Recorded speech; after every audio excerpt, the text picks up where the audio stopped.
Thanks, Chris. Thanks for the generous invitation. Thanks for the generous introduction. And going to click the record button here. Okay, great. So yeah, I'm just going to share a few thoughts, a little bit of stimulation here for Tuesday morning for you before we get back into the working groups. And I want to tell you a little bit about some things I've been thinking about related to anticipation and anticipatory governance. Jump right in here. So some of you might have seen this debate earlier this year between these two guys. They were discussing a wide range of issues around AI, talking about the definition of intelligence, behavior implications, other kinds of safety concerns like how generative AI could hack democracy by upsetting the communication system. They often had different ideas of the future of AI and how that could impact society, but there were also some overlaps in this debate. And the reason I want to start here is that I think there's been a lot of focus and interest on trying to anticipate how AI is going to evolve in society and the impact it's going to have in the near, medium, and also the long term. No one's really sure exactly how the latest wave of AI, of generative AI, is going to impact us all. Some would have us believe that it's an existential risk, whereas other, I think, more reasonable voices are urging us to focus on the harm that AI is causing right now in society. But certainly, the ways in which technology evolves and intersects with human intentions, with social dynamics, there's complex technical policy, feedback loops, economic implications. There's just a lot of uncertainty in terms of how a technology works its way through all facets of society. And there's going to be disagreements between well-meaning individuals on how this is all going to play out in the future. I think those anticipations of where the technology is going to go are part of what's driving the AI policy process right now. And I think it's also crucial for thinking about setting up infrastructure for measuring and monitoring to ensure AI safety. We've got to have some sense of where we're going in order to define the right measures to monitor. So what those two guys are debating is an illustration of what you might call perspective cognition. I think it's probably no surprise to anyone in this room. Human beings are routinely and frequently thinking about the future. Just think about the last time you were daydreaming or the last time you made lunch plans with someone. We're constantly trying to figure out what comes next. And it's a really fundamental aspect of our existence and our cognition, in fact, to think about the future. We engage in future-oriented cognition when we plan, when we set goals and plan ways to reach those goals, when we predict and then mentally simulate what it might feel like to reach those goals, and so on. We imagine how some possible future is going to make us feel, and we allow those kind of feelings to then shape our behavior now in terms of, how do I make sure I get to the point where I feel good or avoid negative feelings about some potential future. So I like this quote. Dean Buonamano is a neuroscientist. He basically says the brain is a prediction or anticipation machine. So that's what we're doing all the time. So how do we take this idea of perspective cognition and apply it to something like AI governance and policy? I think this is really about developing foresight into future risks and using that to then guide technology development and mitigate potential harms before they maybe become real harms. The idea in the literature and the philosophy of technology and technology ethics is anticipatory governance. It's an approach that examines the wider impacts of emerging technologies while they're still early in their development, and you have a potential to influence that development. This is not about sci-fi. It's not about predicting exactly what's going to happen, but it's about rigorously laying out some plausible realities, maybe possible realities, some possible paths that the technology could take. And so I think anticipating the impacts of AI technologies is really going to be a fundamental element to understand and advance if we're going to successfully govern the safety of AI. Much as how perspective cognition guides our individual behavior, you can think of anticipatory governance as sort of the collective version of cognitive perspection. And we can use that to help shape and steer the technology in appropriate ways. And we can see this reflected in forthcoming regulation, which is still being hammered out in its final state in the EU AI Act, which takes a risk-based approach to regulating AI technologies and calls for risk management systems for high-risk applications that include identifying reasonably foreseeable risks and estimations of reasonably foreseeable misuses of these technologies. In fact, I looked in the European Parliament version of the draft law, and the word foreseeable was used about 20 times in that draft. And here's the verbiage on the right. So you can see how it applies to developing a risk management system for high-risk systems.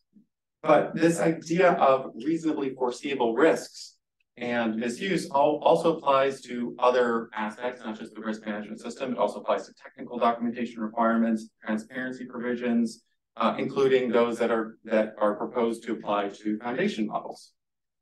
And I think it can be also helpful in this context to understand a bit about how this connects to the way that the AI Act conceives of responsibility.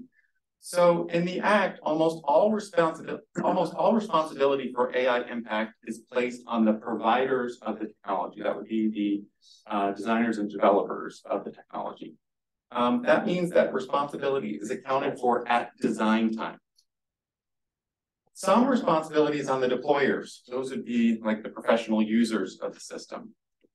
In particular, the responsibility on deployers is to use the technology according to the instructions of the provider, which is kind of meant as a way to align the intentionality of the designer with the user so that the user doesn't misuse it. But again, most of the responsibility here goes to the providers of the technology, including for specifying instructions for use, so that the provider really actually needs to foresee potential risks and misuses in order to align the instructions for the users with those intended uses and to kind of block other uses. You can imagine where this might be particularly problematic for something like ChatGPT. Actually, this was one of the criticisms we levied against the European Parliament's proposal in this Internet Policy Review article from earlier this year. The basic idea is that for foundation models, or maybe more broadly for general purpose AI systems, the intentionality of the end user is really, really fundamental to understanding impact. Given that generative AI models can be configured by anyone capable of natural language communication, it makes it much harder to account for risk or impact at design time because the intentionality and the use is fundamentally driven by that end user. And so the question then becomes, how do we even go about thinking about assessing whether a risk is reasonably foreseeable? What does reasonable here mean? And also that the provider of a high-risk AI system has developed sufficient foresight. Given this context, that end-user intentionality increases the uncertainty for eventual use. So how do we do all this? Well, standardization is going to have a really important role to play in operationalizing some key provisions in the AI Act, which calls for development of EU standards for impact assessment, including assessments of environmental harm, assessments to fundamental rights, and for what we're just talking about, reasonably foreseeable risks. So the details are going to emerge over the next couple of years. I don't think we're planning on having an AI Act in force until 2026. So we have a couple of years to figure out standards. And I think even though NIST, is not an organ of the EU, I think what NIST produces can help inform and will invariably influence the standards bodies that are working in the EU. Standards have all kinds of there's kind of an interesting global technocratic governance where, people want to be able to trade easily around the world. And so we make attempts to try to standardize things between our economies. In fact, there are working groups trying to find alignment and some common ground between the US and the EU. There are some nice properties of standards. There's also some drawbacks. One of the drawbacks is that standards are typically defined and controlled by industry professionals and technical experts. I think that's most people in this room, so no shade on you. But that is a weakness of standards, the way standards are typically constructed. I think what we don't want is for tech companies to define their own standards for impact. I think one of the key issues here is that there's a lot of normative issues at stake. Even just in the working groups yesterday, I was just seeing these normative subjectivities about, can we really find consensus around this? And I think those normative questions are going to need to leverage other forms of expertise beyond technical expertise. So, don't forget the AI Act calls for things like fundamental rights impact assessments. And I don't know, is anyone in this room, is anyone well-versed in the EU Court of Justice or the Human Rights Court precedents on human rights? Do we have any experts? Anyone who knows anyone even know that those courts exist? Okay, maybe one person, a few people. I think the point is that, if you're going to try to measure certain kinds of things, or even be able to identify certain kinds of impacts, you've got to have the right expertise involved in the standards process. In the past, standardization bodies, also researchers, civil society actors, and regulators had a very important role to play in defining methodologies and guidance for risk assessments, or, for instance, the data protection risk assessments required by GDPR. We're going to need something like that for the AI Act as well. And ultimately, I think the underlying point here is that we're going to need lots of different perspectives from lots of different cognitively diverse individuals with different backgrounds, different experience, different sets of expertise. And that's ultimately going to paint a far broader, more nuanced picture of future AI impact and safety issues. It's going to enable better foresight. Back to the idea of end user intentionality I was talking about with respect to foundation models and the kind of the uncertainty that stems from that on sort of the range of impacts that an AI system cause. I would argue that it's really crucial that standards not only diversify who participates in the standards process, but also think about stakeholder diversity and the actual impact assessment process itself, and to make that a first order guiding principle. And this connects to this other idea in the literature of our participatory foresight, which really challenges us to think about whose perspectives of the future are we incorporating into our anticipatory governance approach. And I think to treat stakeholder diversity, to not treat stakeholder diversity as a first order principle should ultimately be considered negligent. Right? I think we've got to find a way to build that into our impact assessment process. We're going to need standardized acceptable methods and ways to do that. And then I think as part of a transparency regime like the AI Act, or like, for instance, if you look at the Algorithmic Accountability Act, which was reintroduced in the US Senate recently, we're going to, for these kinds of transparency regimes, we can then set up a monitoring apparatus to assess whether or not someone has implemented a rigorous foresight process. This is something we've been playing with in some of our latest research on developing foresight around generative AI in specific domains. In this case, we were looking at the news environment. I primarily do research in the field of computational journalism, so this was an area of great interest for me. The approach is premised on this idea of participatory foresight, and we do that using a survey method where we solicit scenarios from participants, asking them to write about how generative AI could impact the news environment. We target specific expertise types. So we recruit 3 subsamples of expertise. We look for media practitioners, technology developers, and then also ordinary consumers of media. And we explicitly sample across different member countries of the EU to get a wider cross-section of how the technology could impact different societies and media systems. So this is still work in progress, but as we move this kind of method into the US context to do comparative work and also extend the method, we'll be looking for ways to also enhance demographic diversity and better understand how that intersects with people's conception of impact. So just kind of wrapping up here, I had one other observation that I wanted to try to make with respect to standards here, and that's that the AI Act and other regulations, you know, they already encode a number of standards with respect to the definitions of how they scope things. I think these definitions are really crucial in scoping of the Act, and certainly I think there could be critiques of these things. For instance, the AI Act defines foundation model this way. You know, an AI model that is trained on broad data at scale, designed for generality of output, and can be adapted to a wide range of distinctive tasks. But, you know, this is a weird definition to me. I don't think this is a great definition. It relies on knowing the design intent of the system. And it's premised on the technical details about training, like broad data at scale. What the hell does that mean? I don't know what that means. That's some kind of, there's some kind of technical detail built into that statement about scale.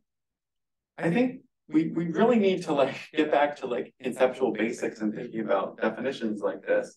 Maybe we shouldn't be basing definitions on intensive designers, but we should be looking at system behavior as a premise for these kinds of definitions. And I think similar critiques could be levied against other definitions that are also in the AI Act. As with any regulation, it's important that definitions can also be malleable to some extent. And I think that's particularly important given the risk-based framework of the Act, which looks like this. So there's 4 different risk categories that the AI Act identifies. Different responsibilities are entailed based on how the system is classified into each of these 4 levels. And there's a ton of politics going on at the top level right now in terms of what gets banned, facial recognition and surveillance and so on. But even further down the second level, the high risk category, there's meant to be a standard process there that is used to determine whether something new should be added to that risk category. And I think those standards also need to be closely constructed and also scrutinized. I'll say that as someone who mostly studies AI in the media system, it's also interesting to not see media anywhere near here. There are some provisions in the low risk category in terms of labeling generative AI, but besides that, there's nothing that might approach anything like high risk. And I think that's interesting because you know, we know that generative AI can create a number of harms. It's just that oftentimes harms to society, like democratic risks or impacts to democratic process, trust, polarization. These kinds of things tend to be a little bit slower moving. They're harder to measure, or maybe they're harder to measure. And I think that's a real challenge as we think about governance based on risk. What risks are hard to measure and so won't be measured? What risks unfold over a time scale so they won't result in some kind of scandal that gets attention? And what can we do about that for these kinds of issues in this workshop? I'm just going to close by saying that media, even though it's largely left out of the Act, aside from, again, some of these labeling obligations, also brings up interesting tensions with fundamental rights, the fundamental right of freedom of expression. And particularly in the US, but I think in many democratic regimes, there's a resistance to any kind of hard law approach to media regulation. We tend to approach media with more of a soft law approach. And I think that's also an interesting place for standards to develop and for standards to play an important role. I mean, if we accept that media is never going to be strongly regulated because we're too concerned about the tension with freedom of expression, we can at least provide models of risk mitigation and encourage professional adherence to standards through normative pressure in the industry to try to get at least part of the way there. Not perfect, but it does get us somewhere, and I think it does strike somewhat of a balance with some of these other rights-based concerns. Okay, I'm going to finish there.